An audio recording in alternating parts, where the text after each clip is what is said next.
Our scripture passage today is from the book of Luke, chapter 18, verses 9 through 14. He also told this parable to some who trusted in themselves that they were righteous and regarded others with contempt. Two men went up to the temple to pray, one a Pharisee and the other a tax collector. The Pharisee, standing by himself, was praying thus: God, I thank you that I am not like other people, thieves, rogues, adulterers, or even this tax collector. I fast twice a week. I give 1/10 of all my income. But the tax collector, standing far off, would not even look up to heaven, but was beating his breast and saying, God, be merciful to me, sinner. I tell you, this man went down to his home justified rather than the other. For all who exalt themselves will be humbled, and all who humble themselves will be exalted. May God bless the readings of these holy words.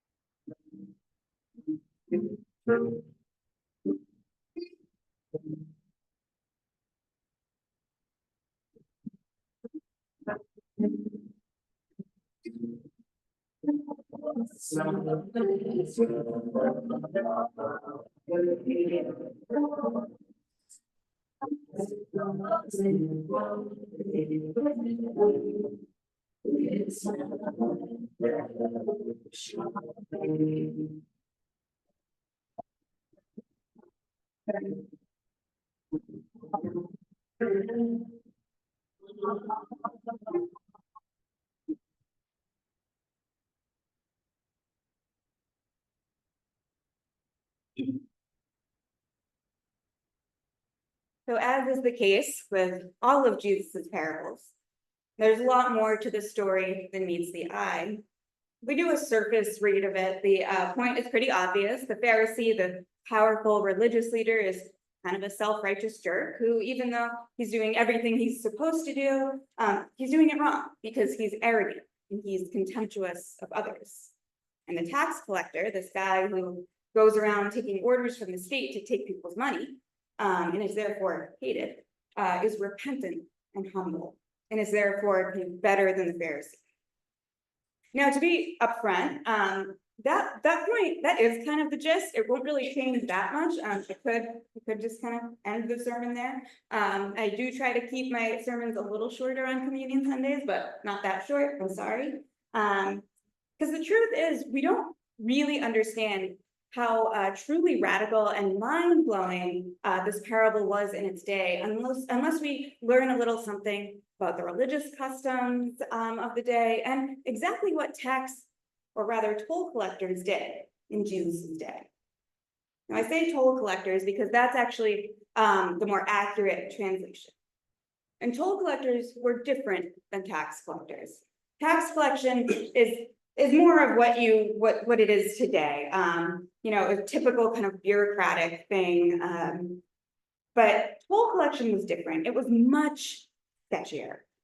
So toll collectors, they were nobodies who collected kind of indirect taxes, like tariffs and customs and tolls. And they did this on behalf of landowners and business owners, different kind of upper middle class elites, essentially. It was sort of like the beginnings of an ancient pyramid scheme, because they would be obligated to essentially lease out a contract. They would lease out a contract, they would lease out a job. So they would pay this landowner for this kind of horrible privilege of collecting money. So at this point, they'd have to do three things. They'd have to get the money that the landowner wanted. They would have to then recoup the money they paid for this job. At this point, they're just breaking even. So then they have to try to get even more money out of this person just so they can make a profit and get by.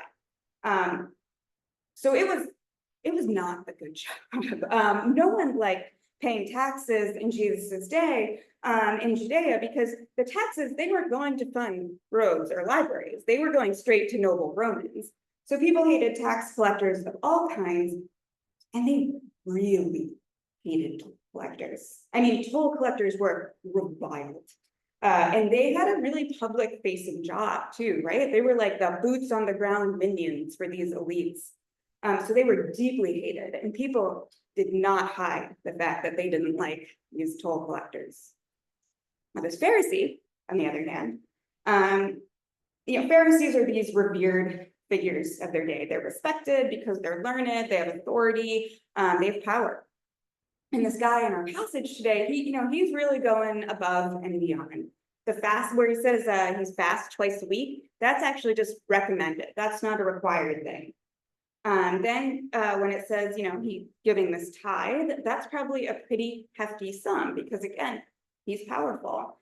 He's probably getting a pretty good salary. But when it's written at the beginning that the Pharisee was standing by himself praying thus, a more literal translation would be something like standing to himself these things he prayed, which is sort of awkward, but it kind of makes it sound like he's praying to himself. Now, this probably isn't an accident. It's probably to emphasize the fact that, yes, he's technically praying to God, but he's also being so self-righteous. Is he really giving his full self to God? Or is he simply exalting himself, praying kind of about himself? In my reading, I think it's a little bit of both.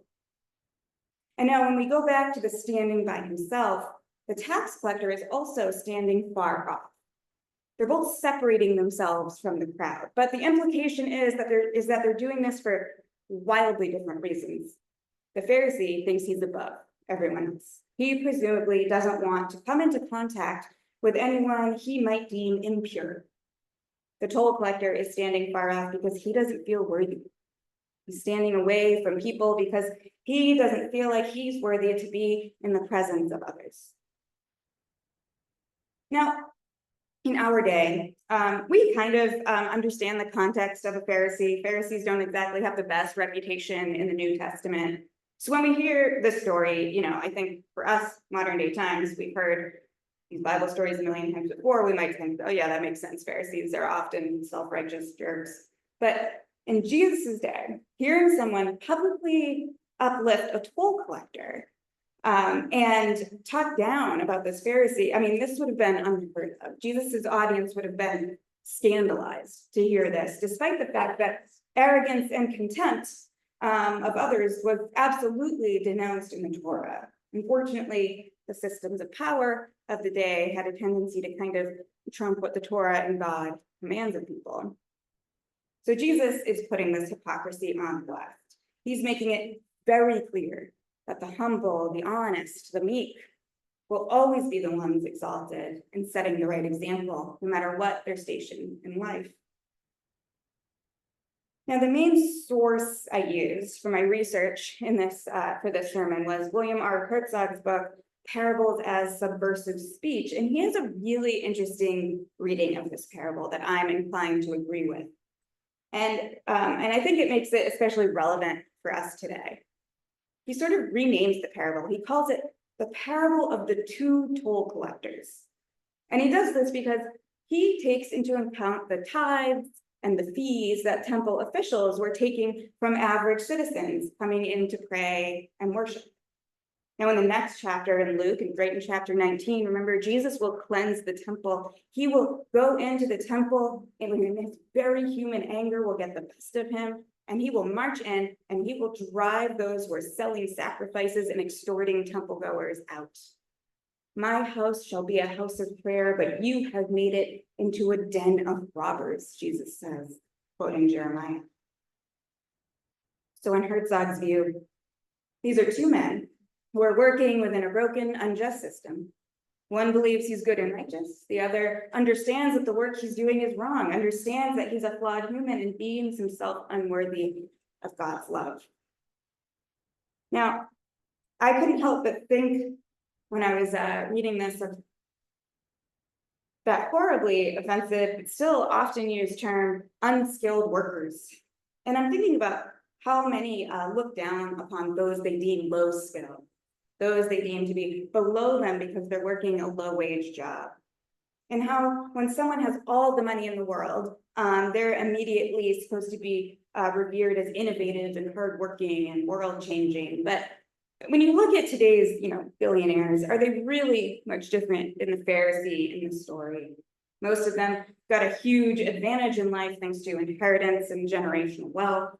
They use their money to buy political influence to uplift themselves. They buy widely used apps to bend the laws of free speech to their will. They speak openly with contempt about those who don't agree with them. And what are these unskilled workers doing? But simply the work that needs to be done, that makes the world go round, work that so many people believe they're too good for. Often work that's backbreaking, that's physically taxing, that requires them to be face to face with the very people who revile them for no reason. Now, the toll collector in our story probably hates his job. He hates the fact that he has to price gouge in order to get by, but he wasn't born into nobility. He likely had little to no other options. So he leased out this contract and he has this thankless job of collecting money for bosses who don't care about him as long as they get what they believe to be theirs. And so he knows deeply how bad things are. He knows he's part of the problem and he hates it. But the Pharisee is also part of the problem. Arguably, he's the bigger part of the problem because he's actively perpetuating this system of power that puts down others, the system of power that makes it so thieves, rogues, adulterers, even tax collectors exist. The system of power that puts people like him in a societal position above others, and so that makes him think he's better than everyone else, more righteous than others, just because of his position. But to be honest, that's not the whole point of the story. It is a fact that some people kind of add to the problems of this world more than others, absolutely. But the point of this story is really that we're all part of the same broken world. And it's whether or not we're aware of that, and whether or not we have the empathy and compassion for one another that truly matters. The point is humility and understanding that until we bring about an earth as it is in heaven, we will all be guilty of adding to these inequality and sin in the world. Some of us will be more victims of the inequality than perpetrators. Some will be more perpetrators than victims, but we're all a little guilty.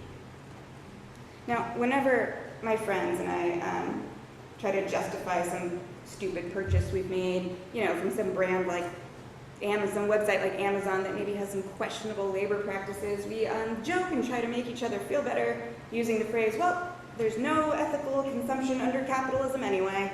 And it's simply not possible to be a wholly ethical consumer of goods in this world. There's always someone being exploited. And it's this kind of same depressing principle that goes for this parable. There's no way to be a perfectly righteous person in this world. But the point is that we're aware and we take that awareness and we try to change things for the better. Since the Pharisee in our story already thinks he's the best, since he's comfortable in life, since he has very little to worry about, he's not going to care much about changing anything for the better, since he's benefiting from that brokenness. But the toll collector knows he's living within the brokenness. He's a victim of it, and he's adding to it, and he rightly hates it. This sermon is taking a slightly depressing turn. He's a little hopeless right now, so let's end with something a little more uplifting. Because there's surely a middle ground between the self-righteousness and the contemptuousness of the Pharisee and the self-flagellation of the toll collector. Jesus is using these two as pretty extreme examples, and his point is that it's better to be aware of the brokenness, repentant of your part in it, than to have a position of authority and believe you're sinless and perfect. It's crucial to be aware of our part in the brokenness of this world, and the good news for us is that most of us have the chance to work to make this world better. To begin with, we recognize that so-called unskilled or low-skill workers are very skilled, and many are working much harder than your average office employee. And we can also recognize that they are likely in those low-wage jobs because of circumstances beyond their control. We can choose to work for change in the world so that those circumstances that oppress those people no longer exist. We can vote, we can run for office, we can petition our officials, and of course, we can start right here by creating a space like this one, in which everyone is here on equal footing, in which everyone is welcome. We start by looking at our neighbors here as our peers, as our equals, regardless of the education they've had, what they look like, what their job is, and we take that out into the world and we give that grace to all we encounter. Because we understand that this world is broken and the system is rigged, and so we work to change that. And we begin to do that by loving all of our neighbors, the thieves, the rogues, the adulterers, even the tax collector. Amen.